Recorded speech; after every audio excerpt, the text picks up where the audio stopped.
The text message arrived 3 weeks before my little sister's wedding, and at first, I thought it was a joke. I was sitting at the kitchen table helping my 7-year-old daughter Lily glue tiny paper flowers onto a school project when my phone buzzed. My mother's name flashed across the screen. I smiled. Then I opened the message. "We need to talk about the wedding. Don't tell Lily yet." My stomach tightened. Whenever my mother started a sentence that way, something bad followed. I called her immediately. "What's wrong?" I asked. There was a long pause. Then she sighed. "Honey, your sister has decided to use a different flower girl." I blinked. "What?" "Lily won't be in the wedding." For a moment I couldn't speak. Just 2 months earlier, my sister Amanda had asked Lily personally. My daughter had cried happy tears. She'd practiced walking down the aisle every day. She'd already tried on her dress 6 times. "What are you talking about?" I finally asked. Mom lowered her voice. "A guest made an offer." I laughed nervously. "What kind of offer?" Another pause. Then she said words I will never forget. A family friend offered $10,000 if their granddaughter could be the flower girl instead. I thought I had misheard. "Excuse me?" They really wanted their granddaughter involved. "You're joking." "No." I stood so quickly my chair nearly tipped over. "You kicked a 7-year-old out of a wedding for money?" "It isn't like that." "It sounds exactly like that." Mom's tone hardened. "The money is helping cover wedding expenses." "So Lily got replaced by a check?" "You don't understand how expensive weddings are." My hands were shaking. "No. You don't understand what you're doing." Across the table, Lily looked up. She smiled innocently. "Daddy, can I put glitter on this flower?" I felt my heart break. I couldn't answer. Mom continued talking.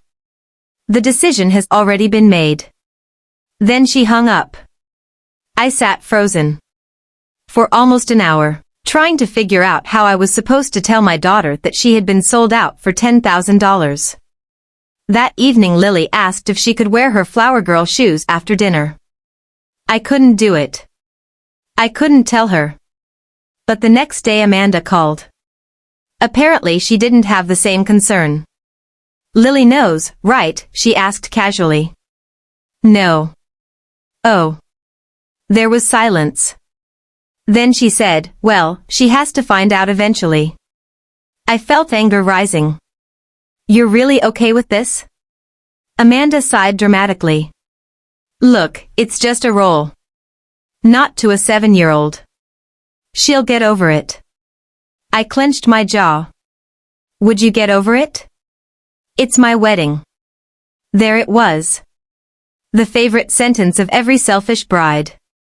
"It's my wedding." As if those 3 words magically excused cruelty. Amanda continued. "The family offered $10,000. You keep saying that like it makes things better. It paid for the photographer." I laughed bitterly.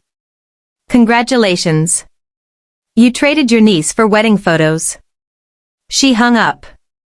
That night I finally told Lily. I tried to make it gentle. I tried to explain. I tried everything. Nothing worked. The moment she realized she wasn't going to be the flower girl anymore, her eyes filled with tears. But Aunt Amanda picked me. I know. Did I do something wrong? That question nearly destroyed me. No. Then why? I couldn't tell a child the truth. How do you explain greed to someone who still believes everyone is good? I swallowed hard. They changed their plans. Lily cried herself to sleep. The next morning she cried again. And again the day after that. Every time she saw her flower girl dress hanging in the closet, she cried. For nearly a week. The dress became a symbol of rejection. And every day my anger grew. Then something unexpected happened. My father called. My parents had been divorced for years. Dad wasn't attending the wedding because Amanda and Mom rarely spoke to him. But he'd heard what happened. Is it true? He asked. Is it true? He asked. Every word. He was quiet for a long moment. Then he said, "That's disgusting." I nodded even though he couldn't see me. I know. Dad exhaled heavily. Your grandmother would be ashamed. That hit hard. Because Grandma had adored Lily. She'd passed away 3 years earlier. And family meant everything to her. Dad continued. You know what hurts most? What? They didn't even hide the reason. He was right. They weren't replacing Lily because of logistics. Or timing. Or tradition. They literally sold the spot. A week later Amanda's wedding rehearsal took place. We weren't invited. Neither was Lily. That hurt even more. Then social media made everything worse. Pictures appeared online. The new flower girl smiling in Lily's spot. Wearing nearly the same dress. Holding nearly the same basket. Lily saw one photo. Just one. Then she quietly walked into her room. And closed the door. I found her hugging her flower girl dress. Crying. Something changed inside me then. A line had been crossed. Not because of the wedding. Not because of the money. But because no one cared what it did to a child. Wedding day arrived. I hadn't planned on attending. Neither had Lily. But 2 days earlier Amanda called. You should still come. I laughed. Why? Because we're family. The irony was unbelievable. Family mattered only when it benefited them. Against my better judgment, I agreed. Mostly because I wanted closure. When we arrived at the venue, everything looked perfect. Expensive flowers. Luxury decorations. Hundreds of guests. The photographer that Lily's replacement had apparently paid for. Amanda floated around in her designer gown. My mother acted like queen of the event. Neither acknowledged Lily. Not at first. Then Mom finally approached. She crouched beside my daughter. Don't be sad, sweetheart. Lily nodded politely. But she didn't smile. Mom stood and whispered to me. See? She's fine. I stared at her. No. Mom frowned. Children are resilient. I looked down at Lily. The little girl who had cried for days. The little girl who kept asking what she did wrong. The little girl who still carried heartbreak in her eyes. No, I repeated. She's not. The ceremony began. Everyone took their seats. Music played. Guests smiled. Then the replacement flower girl walked down the aisle. And I saw Lily looking at the floor. Refusing to watch. That image is burned into my memory forever. A child trying not to cry at a wedding. Because adults had chosen money over her. The ceremony ended. The reception began. Champagne flowed. People laughed. Amanda and Mom acted as though nothing had happened. Then came the speeches. The maid of honor spoke. The best man spoke. My mother spoke. Everyone applauded. Then something unexpected happened. The DJ asked if anyone else wanted to say a few words. I stood. Amanda froze. Mom's face turned pale instantly. Because deep down they knew. They knew exactly what I might say. The microphone felt heavy in my hand. The room grew quiet. I smiled politely. I promise I'll keep this brief. A few guests laughed. Then I looked directly at Amanda. I want to talk about family. The room became silent. Growing up, we were taught that family should always come first. Amanda's smile began fading. I continued. We were taught that love isn't something you sell. People started exchanging confused glances. And we were taught that children matter. Now the room was completely still. I looked toward Lily sitting quietly beside my father. Then back at the crowd. 3 weeks ago my 7-year-old daughter learned she was no longer welcome as flower girl in this wedding. Gasps rippled through the room.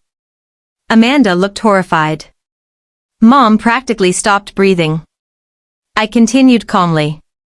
Not because she misbehaved. Not because plans changed.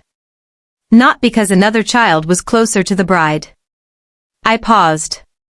Then delivered the truth. She was replaced because someone offered $10,000. The room exploded with whispers. People stared at Amanda. Then at Mom.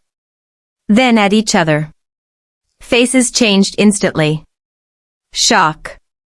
Disbelief. Disgust. I wasn't finished. For a week my daughter cried herself to sleep wondering what she did wrong. Silence. Nothing. I looked directly at Lily. You did absolutely nothing wrong. Tears filled her eyes. Mine too. The adults failed you. Nobody moved. Nobody spoke. Then an elderly woman near the front stood up. She looked at Amanda. Is that true? Amanda couldn't answer. Another guest asked. You took money to replace your niece? Then another. And another. The questions came from every direction. Amanda looked trapped. Mom looked ready to disappear. Finally Amanda grabbed the microphone. You don't understand? But nobody was listening anymore. Because they did understand. Perfectly. For the first time all day, everyone saw what had really happened. Not a wedding decision. Not a logistical change. A choice. A deliberate choice. Money over family. Money over a child. Money over love. My father placed a hand on Lily's shoulder. And something beautiful happened. Several guests walked over to her. One by one. They told her she would have been the perfect flower girl. One woman handed Lily a bouquet.